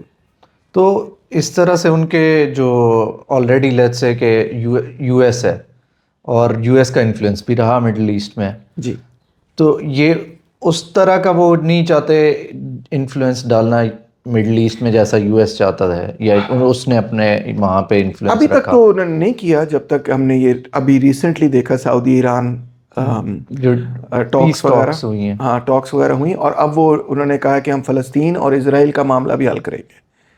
تو اس سے پہلے ان 2 انیشیٹو سے پہلے جو ابھی ہوئے ہیں, چائنا کی پالیسی تقریباً یہ تھی کہ ہم دوسرے ملکوں کی اندرونی سیاست میں کوئی مداخلت نہیں کریں گے, چاہے کوئی ڈکٹیٹرشپ ہو یا ڈیموکریسی ہو, کوئی کمیونسٹ ہو یا کوئی کیپٹلسٹ ہو, جو مرضی ہو, ہمیں کوئی پرواہ نہیں. اور اس کی وجہ یہی تھی کہ وہی long term geostrategic thinking کر رہے تھے کہ اگر ہم حکومتوں میں کھیلنا شروع کر دیا نا ہم نے, تو ہماری لانگ ٹرم جو آبجیکٹیو ہے وہ رہ جائے گا، کیونکہ اس میں ریزسٹنس بلڈ اپ ہوگی، لوگ ہمارے خلاف ہو جائیں گے، کوئی لڑے گا، کوئی یہ کرے گا. تو انہوں نے کہا کہ پولیٹیکلی انٹرفیئر نہیں کرنا کسی بھی ملک کے اندر کسی بھی اعتبار سے. اور انہوں نے نہیں کیا. پچھلے کئی سالوں سے وہ یہ کر رہے ہیں. 2013 سے BRI چل رہا ہے. اس سے پہلے بھی ان کے تعلقات تھے، مگر وہ پولیٹیکلی نہیں کچھ کہتے تھے کہ بھئی پاکستان کے اندر کمیونزم کھڑا کر دو. یہ نہیں وہ کہہ ایسی رہے. حکومت گورنمنٹ لے. ہاں ہاں. ایگزیکٹلی. اور اس کے ساتھ ساتھ یہ بھی کہ انہوں نے جو بھی انویسٹمنٹ کی پاکستان کے اندر بھی بہت ہے، $100 بلین $130 بلین کی ان کی انویسٹمنٹ ہے یہاں پہ. وہ بھی انہوں نے پاکستان کی گورنمنٹ پہ کوئی شرائط نہیں لگائیں کہ بھئی آپ اپنی ٹریڈ پالیسی یہ کریں، آپ پرائیویٹائزیشن کریں، آپ قرضہ لے رہے ہیں تو آپ سبسڈیز ختم کریں. آپ کچھ بھی نہیں لگاتے. وہ یہ کسی بھی کنٹری پہ انہوں نے میکرو اکنامک پالیسی پہ بھی کوئی نہیں انہوں نے کنٹریز کو کہا. کنٹریز گئی ان کے پاس کہ یہ رول ریسکیجول کر دو، یہ کر دو، وہ کر دو، تو انہوں نے کر دیا. مگر انہوں نے میکرو اکنامک پالیسی پہ ان کا کوئی اثر نہیں پاکستان کی. مطلب وہ پاکستان کے فائنانس منسٹری سے نہیں کہہ رہے کہ یہ اگر قرضہ لینا ہے تو یہ کر کے یہ پالیسی. گورنمنٹ سے بھی ان کو کوئی ایشو نہیں ہے کہ گورنمنٹ، وہ یہ کہتے ہیں کہ اسٹیبلٹی رہے. ہاں، ان کو نہیں پرواہ. وہ کہتے ہیں ہماری انویسٹمنٹ کو آپ نے محفوظ رکھنا ہے، ہم نے یہ کام کرنا ہے. تو وہ اپنا صرف آبجیکٹیو دیکھ رہے ہیں نا. اب پہلی دفعہ یہ ہوا کہ انہوں نے جو ہے ایکچوئل جو پالیٹکس ہے اس کے اندر بھی ایک کردار ان کا نظر آیا، نیا کردار ہے. اور فی الحال تو اچھا کردار پبلک نے اس کو سمجھا. میں بھی اچھا سمجھتا ہوں، کیونکہ میں سمجھتا ہوں ایران اور سعودی عربیہ کے درمیان جو ایک قسم کی کولڈ وار ہے اس کا بہت نقصان ہے مسلم دنیا میں. اسی کی وجہ سے سیکٹیرینزم اور یہ سارا سلسلہ. یمن کا بھی بیچ میں وہ آیا. یمن، بحرین، ہر جگہ پورے مڈل ایسٹ کے اندر ایران سعودی پراکسی وار جاری ہے. عراق کے اندر، سیریا کے اندر، ہر جگہ، ہر طرف. تو اس کو ڈی ایسکلیٹ کرنا بہت ضروری ہے. اور اس کو ڈی ایسکلیٹ کیے بغیر مڈل ایسٹ کی ریوائول بہت مشکل ہو جاتی ہے، کیونکہ جنگ میں پھنسا رہے گا. تو یہ پازیٹیو سٹیپ نظر آیا ان کا. اور اب وہ کہہ رہے ہیں کہ فلسطین کا معاملہ بھی ہم حل کریں گے. یہ تو سب سے بڑا اور مشکل معاملہ ہے. مجھے نہیں پتا کہ وہ حل کر سکتے ہیں، مگر ان کی اسرائیل میں بھی بڑی انویسٹمنٹس ہیں. تو اب کیونکہ انہوں نے اسرائیل میں انویسٹ کیا ہوا ہے اور وہ فلسطین میں بھی، پیلسٹینی اتھارٹی میں بھی انویسٹ کر سکتے ہیں، ان کے پاس پیسے اتنے انویسٹ کرنے کے لیے. تو ایران اور سعودی عربیہ کو بھی انہوں نے اسی طرح سے کہا ہے نا کہ دیکھیں آپ کے، ہم بھی انویسٹمنٹ کر رہے ہیں، آپ بھی ہمارے دوست ہیں، آپ بھی ہمارے دوست ہیں. ہم ایران میں بھی انویسٹمنٹ کر رہے ہیں، ہم سعودی عربیہ میں بھی انویسٹمنٹ کر رہے ہیں. تو آؤ اکٹھے بیٹھے. تو اسی طرح وہ اب فلسطین اور اسرائیل میں بھی اپنی انویسٹمنٹ کو ہی استعمال کریں گے کہ دیکھیں جی، آئیں جی، بیٹھے جی. مطلب ابھی تک ان کی پالیسی جو نظر آئی ہے وہ یہ ہے کہ وہ کیرٹ آن سٹک میں کیرٹ یوز کر رہے ہیں، سٹک نہیں یوز کر رہے. کیرٹ یوز کر رہے ہیں کہ اگر آپ اکٹھے ہو جاتے ہیں تو ہم یہ کر سکتے ہیں آپ کے ساتھ مل کے. It's a positive thing so far. آگے پتہ نہیں دیکھتے ہیں کیا ہوتا ہے. سافٹ پاور تو اس سے ان کی امپروو ہوئی ہے بہت زیادہ. بہت زیادہ. دیکھیں اب تو ایک طرف امریکہ ہے ایز این اکنامک پاور اور دوسری طرف چین ہے. رشیا تو پیچھے رہ گیا نا بہت. سوویت یونین کی توڑ پھوڑ کے بعد وہ تو بہت پیچھے ہے. بہت پیچھے ہے، بہت پیچھے. وہ تو اٹلی سے چھوٹا ہے اکنامک سائز میں نا. تو China is a global power now. اور وہ نظر آ رہا ہے کیونکہ اب وہ نظر آ رہا ہے کیونکہ وہ کہہ رہے ہیں کہ آؤ ہم یہ حل کرتے ہیں، آؤ ادھر بیٹھو، آؤ شاباش شاباش. تو وہ اب ایک گلوبل پاور اور گلوبل پلیئر کے طور پہ سامنے نظر آ رہا ہے. دینگ شاؤپنگ کے پیریڈ میں ایسا نہیں تھا.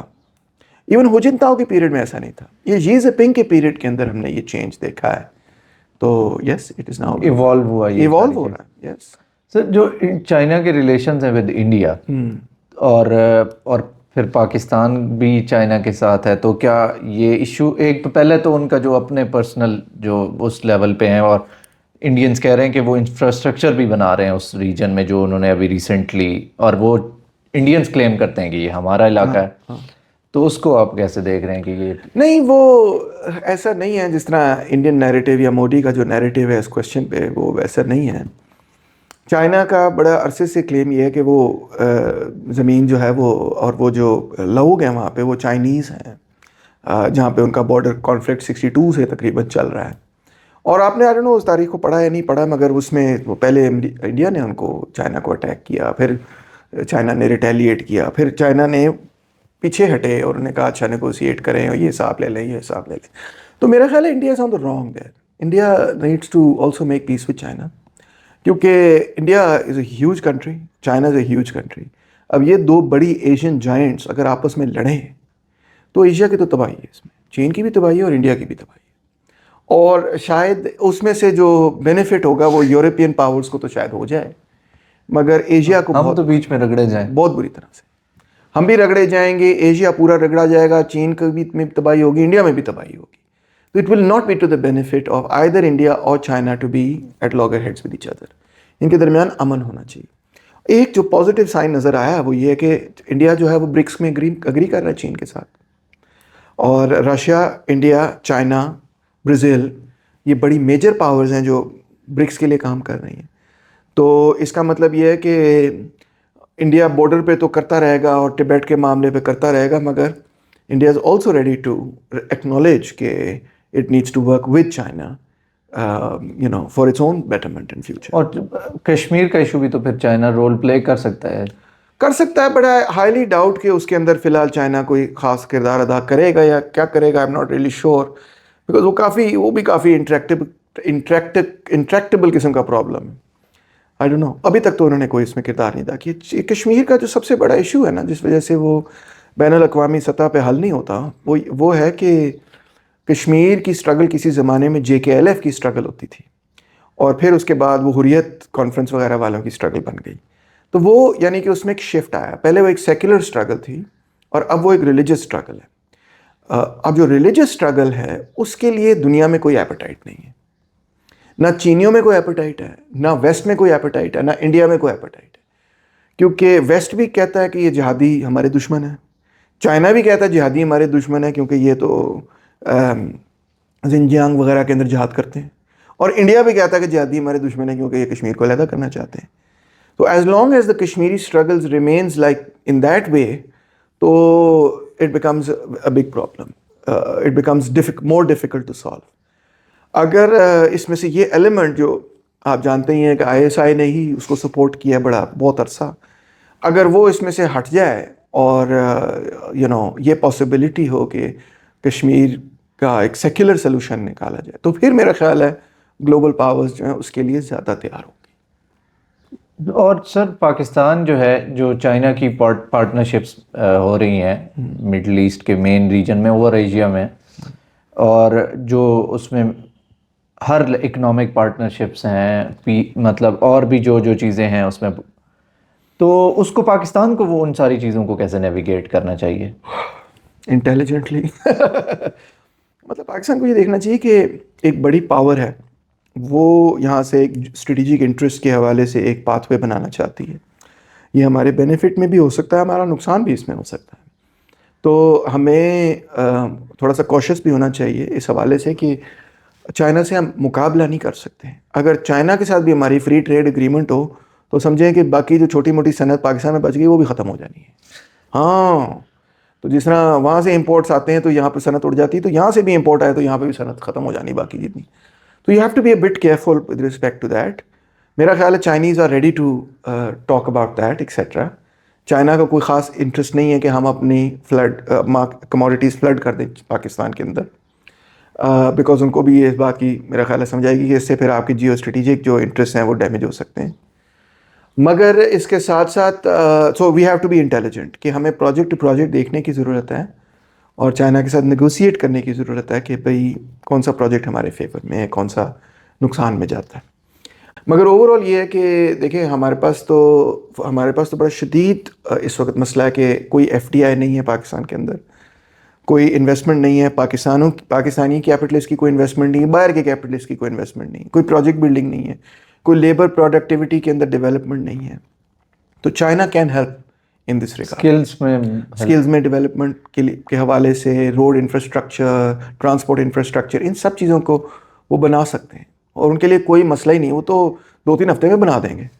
مگر جب چائنیز آفیشلس پہ یہاں پہ دہشت گردی کے حملے ہوں گے، بلاسفیمی چارجز لگیں، جب کنفیوشن سینٹر پہ ٹیچرز کو مار دیا جائے گا، اور جب چائنیز ورکرز پہ بلاسفیمی کے چارجز لگ جائیں گے اور لوگ جو ہیں ان کو مارنے کے لیے اکٹھے ہو جائیں گے، سڑکیں بلاک کر دیں گے جیسا کل ہوا ہے، تو پھر چائنا کیوں انویسٹ کرے گا یہاں؟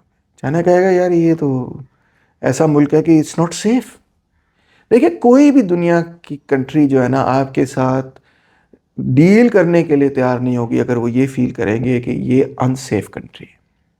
انڈیا کے بارے میں لاکھ وہ ویسٹ والے یہ کہیں کہ یار یہ موڈی ٹھیک نہیں کر رہا, وہ نہیں ٹھیک کر رہا, ایسے نہیں صحیح, ویسے نہیں صحیح. مگر ایک بات ہے کہ وہ یہ فیل کرتے ہیں کہ انڈیا کے اندر ایک ویسٹرنر یا ایک فارنر ٹوٹلی سیف ہے. ان کو انڈیا کی پبلک سے ڈر نہیں لگتا کہ کسی وقت ہم پہ بلیسفیمی کا چارج لگا کے ہمیں قتل کر دیں گے. مائنورٹیز پہ جو کرتے رہے ہیں ان کے ساتھ وہ ہم بھی وہ کر ان رہے کا ہیں. اپنا مسئلہ ہے, وہ کہتے ہیں ہمارا مسئلہ نہیں ہے. وہ ہم بھی کر رہے ہیں نا. وہ تو ہم بھی کرتے ہیں. مگر یہ جو معاملہ ہے کہ شری لنکا کا مینیجر ہے اس کو مار دیا, وہ پہلے چائنیز ٹریکرز وغیرہ تھے ان کے گلے کاٹ دیے, وہ ایمبیسڈر وغیرہ پہ اور ٹیچرز وغیرہ پہ بم دھماکے ہوئے, پھر ان کا کوئی انجینئر ورکر وغیرہ ہو. اب دیکھیں ان کا ڈفرینٹ کلچر ہے, ہمارا ڈفرینٹ کلچر ہے. ان کا کریزی ورک کہتے ہیں کہ پاگلوں والا, وہ 8 گھنٹے نہیں 16 گھنٹے کام کرتے ہیں. ٹھیک ہے, تو وہ کہہ دیا ہوگا اس نے مینیجر نے کہ بھائی تم, یا جو بھی وہ تھا سپروائزر یا جو بھی تھا, کہ بھائی تم نماز پڑھنے کیوں جا رہے ہو, کام کرو. اور یہ تو بار بار تم نمازیں پڑھنے سے کام سارا ٹوٹ رہا ہے, کیونکہ وہ تو 14 دن میں اسپتال کھڑا کر دیتے ہیں, آپ کو پتہ ہے, بریک ہی کوئی نہیں لیتے, اور وہ 24 گھنٹے کی شفٹوں میں کام کر کے سارا کام ختم کر دیتے ہیں. تو ان کو ہماری طرح عادت تو نہیں ہے کہ ہم 5 دفعہ چھٹی بھی کریں گے, اور ہم رمضان میں روزہ بھی اگر آپ نے رکھا ہوگا تو آپ سے کام بھی اس سپیڈ پہ نہیں ہو سکتا. ان کو نہیں ہے اس چیز کا اندازہ, تو اس نے کچھ کہہ دیا ہوگا اس حوالے سے.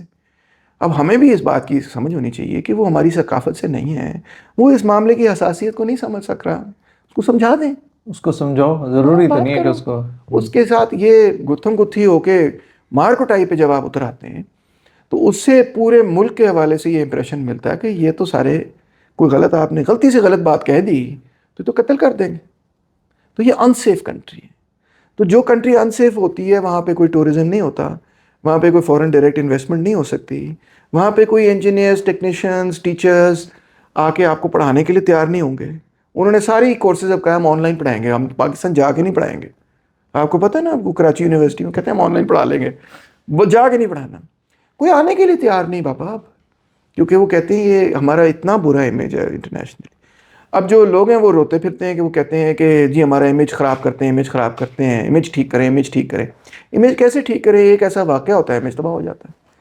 ٹھیک ہے نا, امیج ٹھیک کرنے کے لیے واقعات کو کنٹرول کرنے کی ضرورت ہے, اور اس میں پولیس کا ایک اہم کردار, ریاست کا ایک اہم کردار ہونا چاہیے. کہ کوئی فارنر آتا ہے وہ آپ کا مہمان ہے.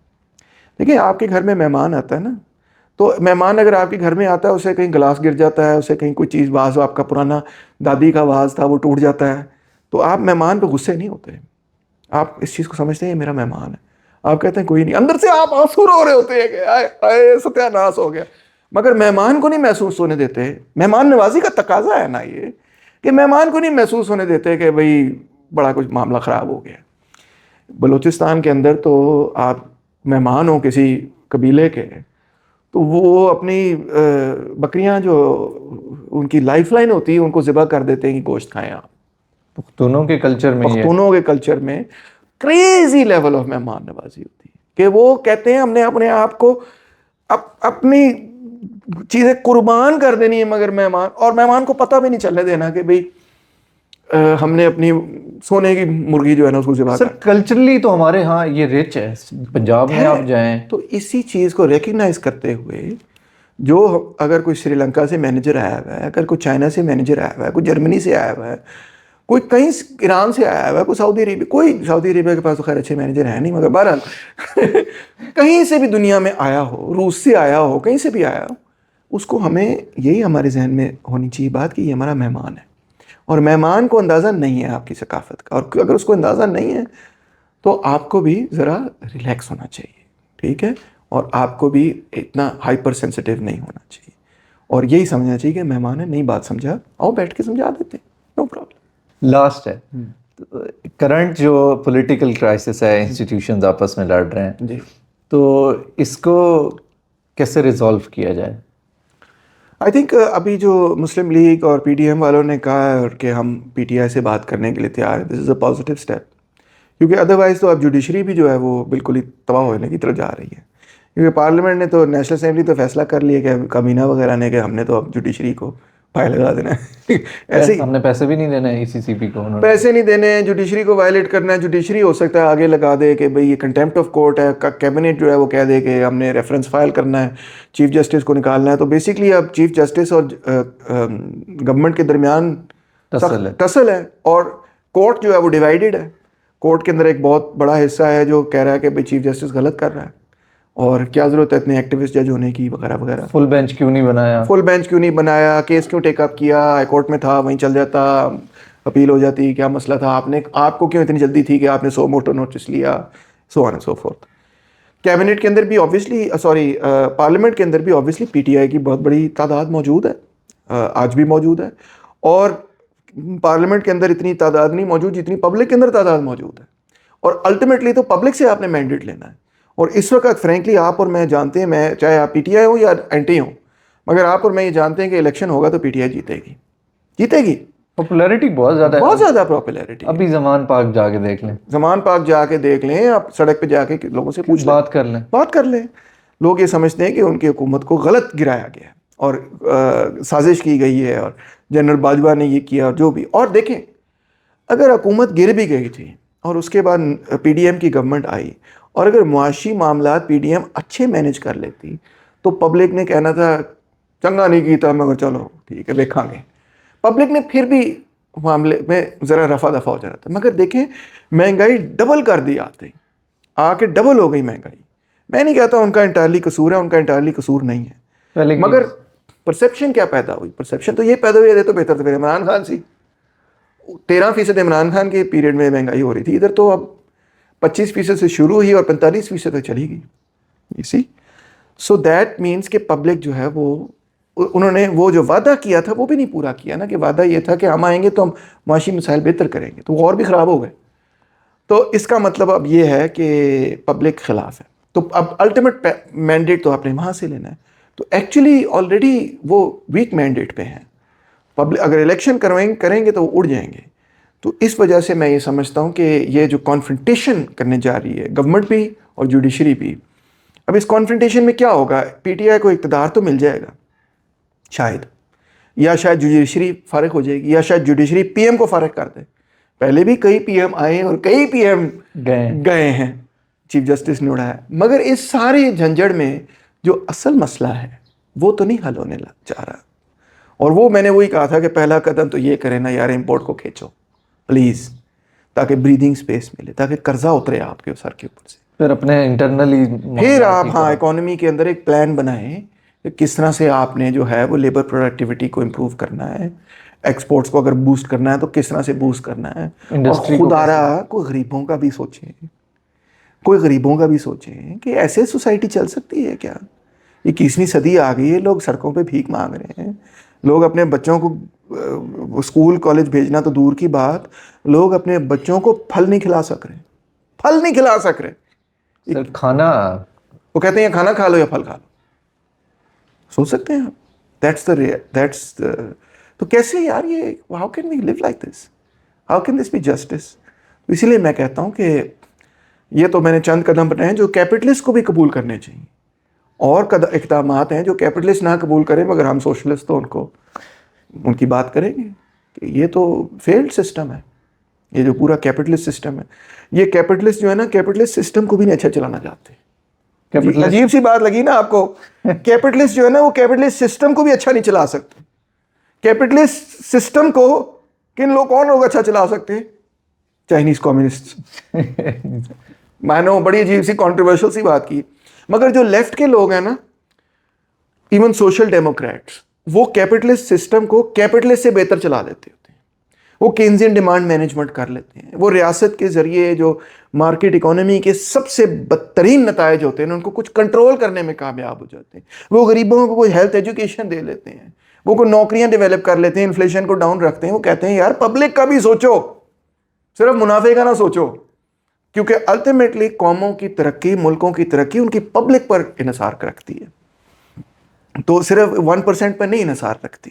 ان کا اگر آپ خیال نہیں رکھیں گے تو تباہ ہو جائے گا, کولیپس کرے گا, فیلڈ اسٹیٹ ہوگا, فیلڈ سوسائٹی بن جائے گی, اپنے اندر ہی گر جائے گی. اور ڈیسپریٹلی پور پیپل ہیں, آٹے کی لائنوں پہ تو لڑ رہے ہیں لوگ, مر رہے ہیں, صرف آٹے کی لائنوں پہ نہیں پھر مریں گے, پھر لوگ اور چیزیں بھی کریں گے جو کہ صرف آٹے کی لائنوں تک محدود نہیں رہیں گی. نہیں, کرائم ریٹ دیکھیں, کرائم ریٹ بڑھے گا, لوگ کیا کہنا چاہیے, فراڈ کریں گے, لوگ اپنے جسم بیچیں گے, لوگ خواتین اپنا جسم بیچیں گی کہ بھئی کہیں سے بچوں کی روٹی تو پوری ہو. تو وہ جو آپ کو اتنا بے حیائی کا فکر ہے وہ اس غربت سے ہی پیدا ہوگی. تو یہ ہے معاملہ کہ پبلک کا خیال رکھیں. Public is the real strength. اور اس بات کو حکومتیں نہیں سمجھ پا رہی. آج کریں یا جب بھی ریئلائز آج کریں جب بھی نہیں, انہیں تو ریئلائز کرنا ہی نہیں. اگر یہ مگر مجھے 1% بھی یہ امید ہوتی کہ یہ ریئلائز کر سکتے ہیں تو شاید وہ 1% امید کی بنیاد پہ میں کسی نہ کسی ان میں سے بڑی ایک پارٹی کو سپورٹ ہی کر لیتا ہوں. نہیں کرنا ہے انہوں نے ریئلائز. تو پبلک کو کیا کرنا چاہیے؟ بہت زیادہ یہ نا اپنے اس فریم ورک میں پھنسے ہوئے ہیں کہ جب پی ٹی آئی آتی ہے, دیکھیں 3 سال پی ٹی آئی کی حکومت تھی نا, ان کا 1 ٹریک مائنڈ تھا. اور 1 ٹریک مائنڈ یہ تھا کہ کسی طرح ہم نے پی ڈی ایم کے لوگوں کو بس سزا دینی ہے. کوئی ڈیولپمنٹ کا پلان نہیں ان کے پاس نظر آیا. آج بھی آپ دیکھیں پی ڈی ایم کو سزا دینے کا ہی معاملہ ہے. کرسی آ جائے پھر سزا دے دیں. اب پی ڈی ایم آئی ہے, پی ڈی ایم بھی یہی کر رہی. کیا پلان ہے آپ کے پاس؟ اگر یہ پلان ہے تو یہ تو فیل ہے نا پلان, کہ بس آئی ایم ایف سے قرضہ لے لو اور جو وہ کہہ رہے ہیں وہ کر دو. تو وہ تو نظر آ رہا ہے نا, کیونکہ سکسیسفل نہیں ہے. جتنا مرضی اکانومسٹ کہتے پھرے کہ نہیں یہی آپشن ہے, مگر یہ اور آپشنس ہیں. بٹ ایکسپلور کریں نا. یہ تو ہمیں پتہ ہے کہ اس کا کیا رزلٹ ہے. اس کا رزلٹ یہ 0 گروتھ ریٹ ہونی ہے آپ کی.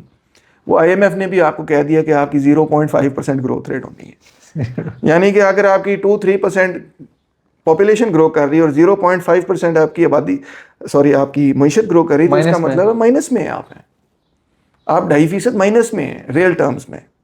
اور اس سے زیادہ ورلڈ بینک نے یہ کہا کہ 10 ملین بندے نے غربت کی سطح سے نیچے اتر گیا یا اترنے لگا ہے. پتہ نا آپ کو, فلڈز کی وجہ سے اور مہنگائی کی وجہ سے. اور کلائمیٹ چینج. 1 کروڑ بندہ. ابھی سر ریسنٹلی جو رینز ہوئی ہیں اس کی وجہ سے کراپ پھر بارش آ گئی غلط, بے وقت آ گئی دوبارہ سے. So but there is no planning for it. So basically میرا یہی کہنا ہے کہ آئی ڈونٹ تھنک کہ اس کانفلکٹ کے نتیجے میں کوئی اگر میں ذاتی طور پہ یہ سمجھتا کہ ان میں سے ایک پارٹی جو ہے وہ اس فریم ورک سے باہر سوچ رہی ہے, تو پھر میں کہتا ہاں اب اس میں لڑنے کا کوئی فائدہ ہو سکتا ہے. مگر اگر دونوں نے آگے آئی ایم ایف کے پروگرام پہ ہی چلنا ہے, پھر میرے لیے کیا فرق پڑتا ہے, مجھے کیا فرق پڑتا ہے کہ کون آئے اس میں سے. ٹھیک ہے نا, وہ ایک ہی بات آ جاتی ہے میرے پوائنٹ آف ویو سے. شکریہ sir, thank you for your time. Thank you.